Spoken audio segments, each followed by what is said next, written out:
বছরের শুরুতেই প্লেব্যাক থেকে অবসর নিয়ে ব্যাপক আলোচনার জন্ম দেন জনপ্রিয় সঙ্গীতশিল্পী অরিজিৎ সিং। এবার তার পথেই হাঁটার ইঙ্গিত দিলেন শ্রেয়া ঘোষাল। শ্রেয়া জানিয়েছেন তিনিও প্লেব্যাক থেকে অবসর নেওয়ার কথা ভাবছেন। ভারতীয় এক সংবাদ মাধ্যমের প্রতিবেদনে উঠে এসেছে এ তথ্য।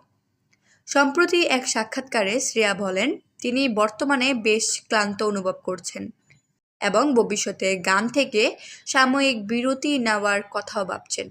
তার ভাষ্য, গানের জগতে যে পরিবর্তনগুলো আসছে সেগুলোর সঙ্গে তাল মিলিয়ে চলা সম্ভব সবসময় আনন্দের নয়। বিশেষ করে লাইভ কনসার্টে লিপ-সিঙ্ক বা যান্ত্রিক কারসাজির মাধ্যমে গান গাওয়ার প্রবণতাকে তিনি একেবারেই সমর্থন করেন না। শ্রেয়া স্পষ্ট করে বলেন, যেদিন আমাকে মঞ্চে দাঁড়িয়ে লিপ-সিঙ্ক করে গান গাইতে হবে সেদিনই আমি গান গাওয়া ছেড়ে দেব। অরিজিতের বিরতির সব প্রসঙ্গ টেনে তিনি বলেন, আমারও মাঝে মাঝে বিরতি নিতে ইচ্ছে করে। এর আগে নিজের সোশ্যাল হ্যান্ডেলে পোস্ট দিয়ে প্লেব্যাক থেকে সরে দাঁড়ানোর ঘোষণা দেন অরিজিৎ।